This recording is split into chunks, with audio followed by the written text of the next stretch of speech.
When you're performing precision gunsmithing tasks like installing a scope or installing action screws, there are some very exacting torque specifications you need to keep close track of. Typically here at the Ultimate Reloader shop, we'll use a torque limiting screwdriver like Wheeler's Fat Wrench. But now, as I saw at the SHOT Show this year, Wheeler just came out with the Fat Wrench AutoTorque. This is an electronically limited power screwdriver, and that's what we're going to show in this video. Hey guys, Gavin here from ultimatereloader.com. I'm super curious to see what's inside the box here with Fat Wrench AutoTorque. Let's get this open.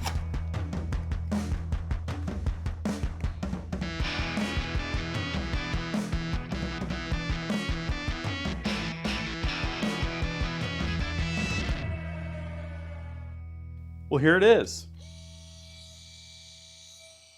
It's kind of like a regular drill driver, but we have this torque setting on the back here, and we can hit max if we want maximum torque at any given point in time, and then we can use the plus and minus buttons to increment what the setting is. We've got forward, we've got reverse, we have a detachable battery that has USB-C for charging, and it has a battery level indicator. Check that out. We've also got the wall brick and a USB-C cable so that we can charge it. What I like about this is the fact that when we put the battery back in, we can plug it in without having to take the battery off. So I can basically just leave it like this, pull the plug, and then go to use it. And what's included? This really nice case, you know, the typical newer Wheeler case. It's got nice latches with hinges. It's got metal pin hinges here in the back. You know, it's the next level of quality for sure. Everything fits in here. The drill will fit in here with the battery on, so that kind of checks all the boxes there. We've got the bit holder right here. Looks like we have a 1/2-inch socket, a straight blade, number 2 Phillips, a number of Torques, and then we have a number of Allen key bit drivers there. We've also got a calibration sheet. I took a quick look and it looks like we're within about a 1/2 inch-pound on all of the values. So that's good accuracy on that. That makes me feel good about the work that I'm doing.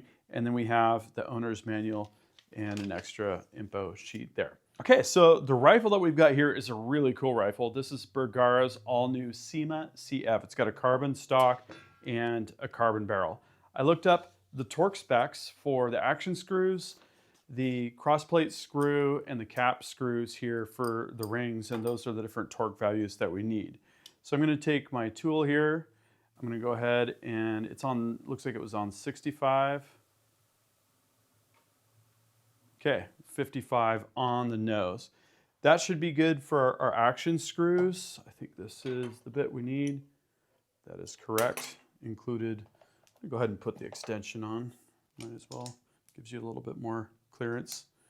And so I'm going to have the barrel action in my left hand, stock in my right hand. We've already got that box magazine in place, so we're good there. Now we're going to tip in the bottom metal. The cool thing about this rifle is it's got an M5 bottom metal cut. That's what this is, an M5 bottom metal. So we have great interoperability if we want to switch to a detachable box magazine setup. Okay, so we're going to get this started and get this one started. I just want that to kind of just be a little bit tight, and then that's it. The tool just stops when we're at the torque that we need. So that's it. We're all good there. Nice. Now we can put this in the Tipton Best Gun Vise 360 because we have an ARCA clamp here on the bottom. There we go. Snug down there. Cool thing about this is that we can orient the rifle kind of however we want to at whatever angle. A lot of different options here depending on what you're doing. It's got this clamp back here. So I'm just going to set this up the way we had it. Inside there.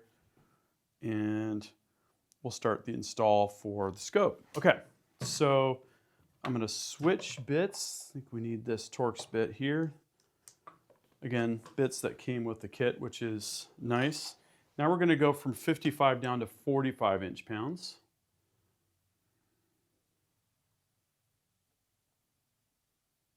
Okay, 45 on the nose. And we're going to go ahead and put these rings in place. Pushing forward while this ties up. That's good. I can't believe how fast that is. That is absolutely awesome.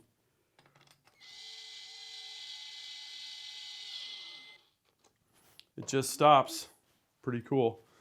Okay, so now we can just go ahead and take these caps off.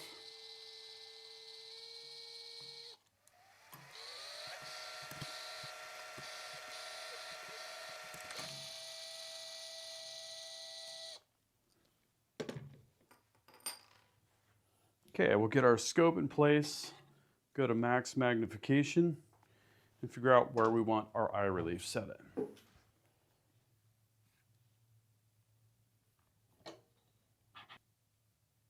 Right there looks good. So I've got my Wheeler scope mounting level set here. We're going to go ahead and establish a level between the scope and the rings. Okay, so that's where I'm at there.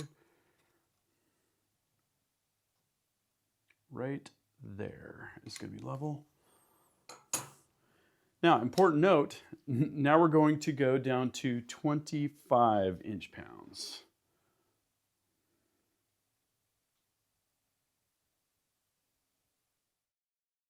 .25 on the nose. Now we can get our caps torqued down.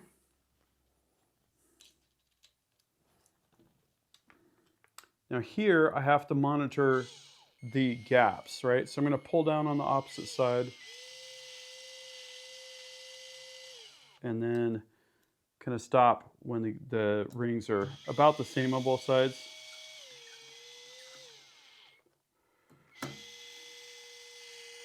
That looks pretty good.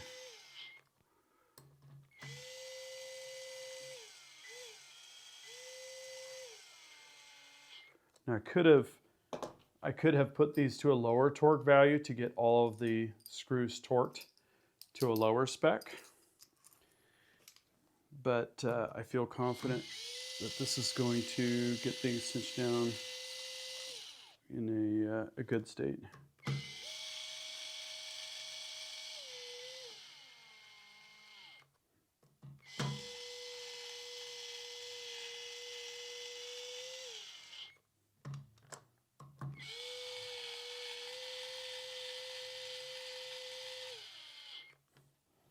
Let's check our scope level one more time, make sure we didn't shift.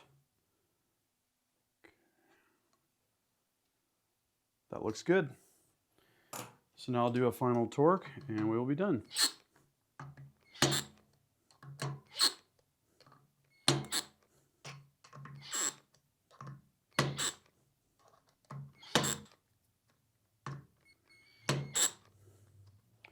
Well, I'll have to say that was probably my fastest scope install yet.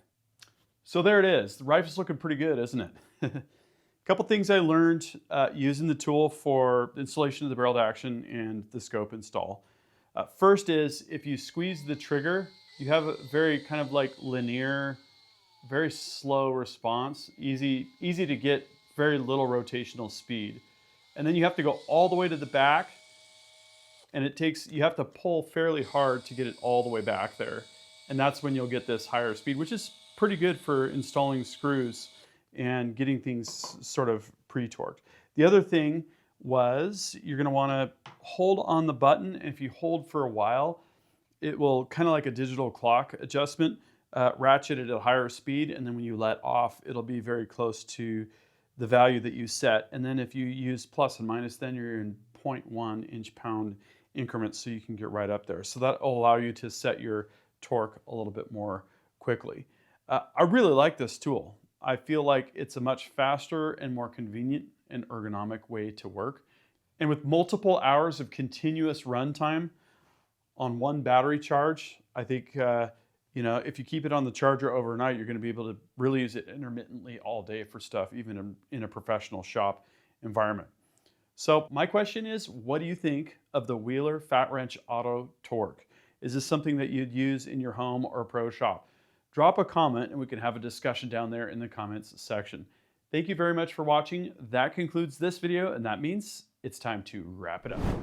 I hope you enjoyed this video. If you're watching Ultimate Reloader on TV and want to take advantage of free resources, exclusives, and hot deals, just hold your camera phone up to the QR code, tap on the link, fill out the information, boom, you're getting Ultimate Reloader emails. Don't forget to like and subscribe. Also, we're on Facebook, YouTube, Rumble, where we've got unrestricted content, and Instagram. Make sure to follow us on all those channels. Ultimate Reloader also has a commercial solutions division serving law enforcement, the military, and the gun industry. We have some unique capabilities, including a comprehensive suite of recoil testing and evaluation capabilities, trigger profiling, and more. Thanks again for watching.